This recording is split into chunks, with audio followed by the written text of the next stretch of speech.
So welcome back to the channel guys. आज का जो टॉपिक है वो काफ़ी ज़्यादा इन्फॉर्मेटिव होने वाला है उन लोगों के लिए जिनको एक सेकेंड हैंड कार खरीदनी होती है। देखो, आज के टाइम पे हर किसी का बजट नहीं होता कि वो एक अपर सेगमेंट की कार ब्रांड न्यू खरीद सके, बट उसका बजट इतना होता है कि वो गाड़ी सेम गाड़ी सेकेंड हैंड मार्केट में एक अच्छे प्राइस पे, वैल्यूएबल प्राइस पे वो गाड़ी खरीद सके और अपना ड्रीम पूरा कर सके।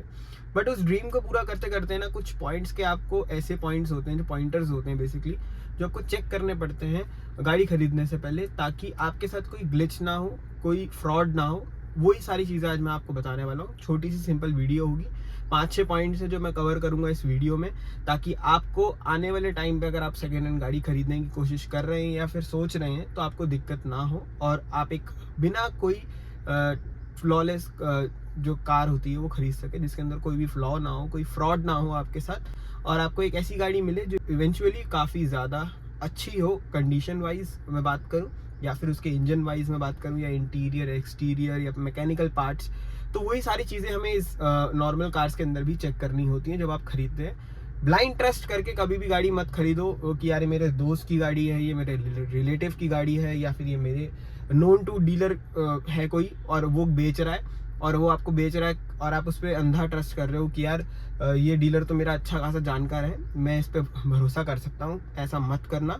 सिंपल सी चीज़ें हैं कि भाई किसी पे भी ब्लाइंड ट्रस्ट मत करो कार खरीदते समय। कार एक ऐसी चीज़ है जो कि अगर अच्छी निकल गई तो भाई बहुत अच्छी बात है, बट अगर ख़राब निकल गई तो आपको रुला देगी, और इतना रुला देगी कि आपको दोबारा उसे सेल करना पड़ेगा और आप बहुत बड़े एक लॉस के अंदर खड़े हो जाएंगे, अपने आप को देखेंगे। और वही सारी चीज़ों को आज इस वीडियो में मैं कवर करूँगा कि आपको क्या चीज़ों का ध्यान रखना है और क्या चीज़ों का नहीं ध्यान रखना। सबसे पहले अगर यहाँ पे मैं बात करूँ, पहला पॉइंट अगर यहाँ पे होता है, तो अगर आप कोई भी गाड़ी खरीद रहे हैं तो आप 2-3 डीलरशिप पे कंफर्म करें। मतलब डीलर टू डीलर अगर आप खरीद रहे हैं, सेकेंड हैंड मार्केट के जो डीलर्स होते हैं उनके पास जाके देखें कौन सी गाड़ी किसके पास है, सबको टेस्ट ड्राइव लेके देखें। क्योंकि जो वेरी फर्स्ट स्टेप्स होता है ना गाड़ी खरीदने के समय, आपको टेस्ट ड्राइव ज़रूर लेनी है गाड़ी की। कि गाड़ी की टेस्ट ड्राइव लेने के बाद ही पता चलता है एक्चुअल में आपको कि गाड़ी चलने में कैसी है।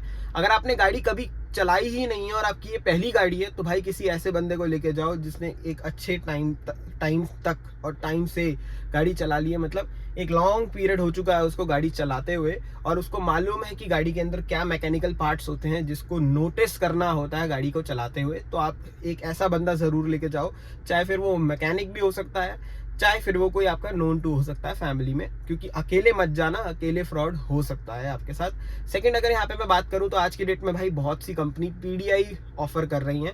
बहुत एन नंबर ऑफ कंपनीज आ चुकी हैं मार्केट के अंदर जो आपकी गाड़ी को प्री डिलीवरी इंस्पेक्शन, जिसे मैं कहता हूँ, और मैं हमेशा से अपने चैनल पे दिखाते हुए आया हूँ कि अगर आप नई गाड़ी ले रहे हैं तो भी पीडीआई करवाओ, सेकेंड हैंड गाड़ी ले रहे हो तो भी पीडीआई करवाओ। क्योंकि पीडीआई जो एक चीज़ है ना, वो बहुत इंपॉर्टेंट चीज़ है। मार्केट के अंदर मैं बात करूं बहुत घपले होते हैं, चाहे फिर नई ब्रांड न्यू गाड़ी हो या फिर आपकी पुरानी गाड़ी हो, तो पीडीआई ज़रूर से करवाओ। और नई गाड़ी की पीडीआई तो आप खुद कर सकते हो क्योंकि आपको पता है कि गाड़ी प्लांट से आई है। बट अगर मैं बात करूं पुरानी गाड़ी की, तो पुरानी गाड़ी की पीडीआई करने के लिए आपको पीडीआई इंस्पेक्शन टीम होती हैं, और वो बहुत सारी हैं।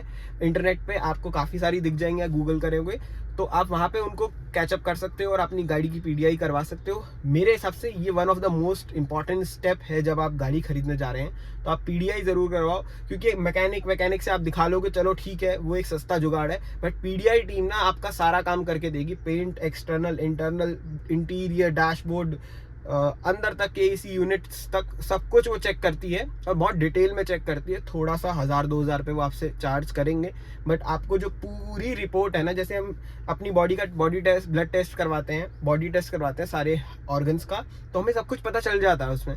तो ऐसे ही प्रॉपर ऑर्गन टेस्ट करते हैं आपकी गाड़ी का, कि आपकी गाड़ी के अंदर क्या कोई माल फंक्शनिंग है या फिर कोई टेम्परिंग करी गई है। खास करके अगर यहाँ पे मैं बात करूँ, एक चीज़ मैं आपको यहाँ पे दिखाना चाहता हूँ। जैसे ये तो मेरी गाड़ी का मीटर है, अब मेरी गाड़ी चल चुकी है 13,332 किलोमीटर। तो यहाँ पे अगर देखें हम, तो 13,332 किलोमीटर ये जेन्युइन चली है।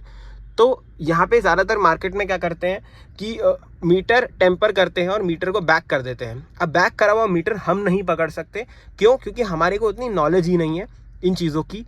अपना अगर हम बात करें एज अ नॉर्मल पर्सन, तो जो पीडीआई टीम्स होती हैं वो यही काम करती हैं कि आपका ये मीटर बैक टेम्परिंग चेक करती है। आपका एसी जो है वो उसकी कूलिंग चेक करती हैं। अंदर से अगर मैं बात करूं तो कोई इलेक्ट्रॉनिक जिसके अंदर समस्या है, वो कोई ऐसी कोई मेजर फॉल्ट ना हो गाड़ी के अंदर, वो यहाँ पे चेक किया जाता है प्रॉपरली कार के अंदर, ताकि आपको कोई भी दिक्कत महसूस ना हो।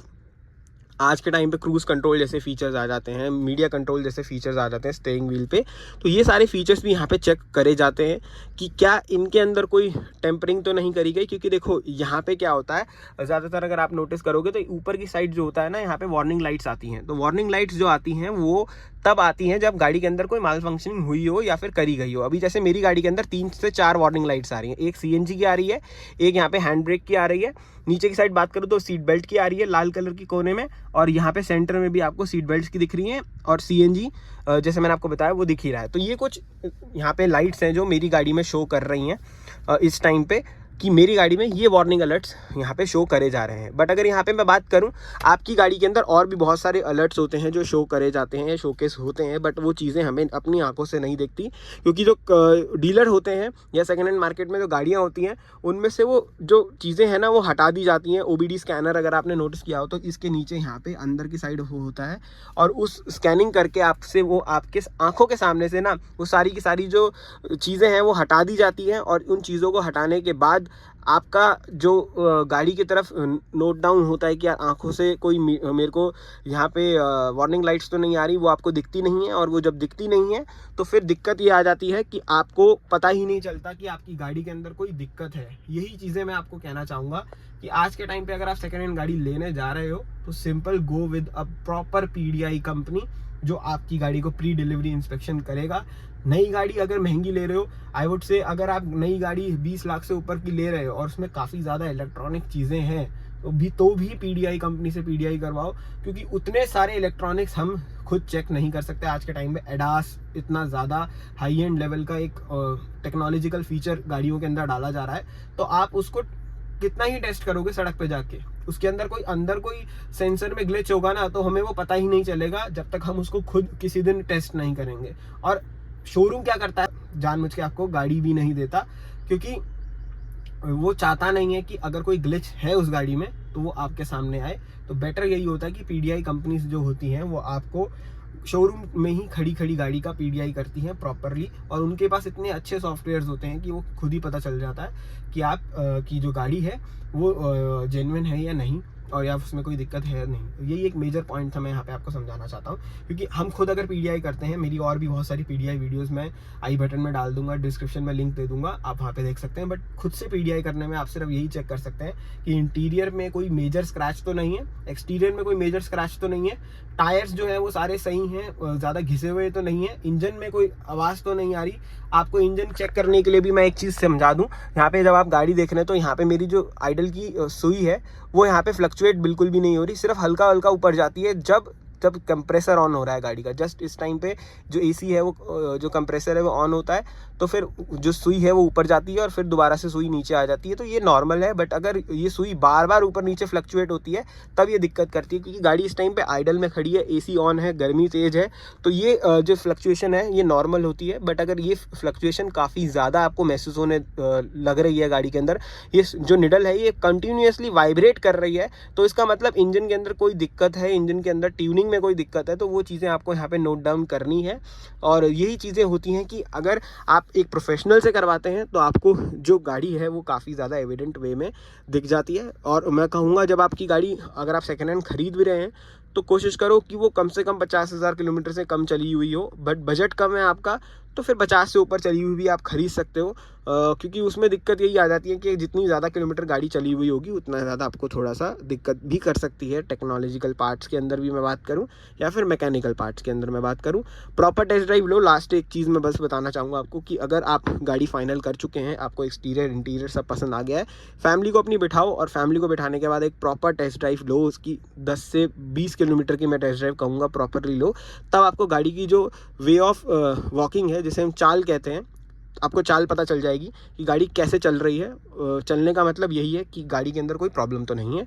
और ये कुछ छोटे मोटे पॉइंट्स जो मैंने आपको बताए समझाए। अगर वीडियो किसी पॉइंट पे भाई इन्फॉर्मेटिव लगी हो तो वीडियो को लाइक ज़रूर करना, शेयर ज़रूर करना, अपने चैनल को सब्सक्राइब ज़रूर करके जाना। ऐसी और इन्फॉर्मेटिव वीडियो के साथ मैं वैसे ही मिलता रहूँगा आप सभी को। कोई अगर डाउट बचा हो तो कमेंट सेक्शन में आप कमेंट कर सकते हो, और डिस्क्रिप्शन में भी आप जो इंस्टाग्राम आईडी है उस पर मैसेज करके मेरे से बात कर सकते हैं।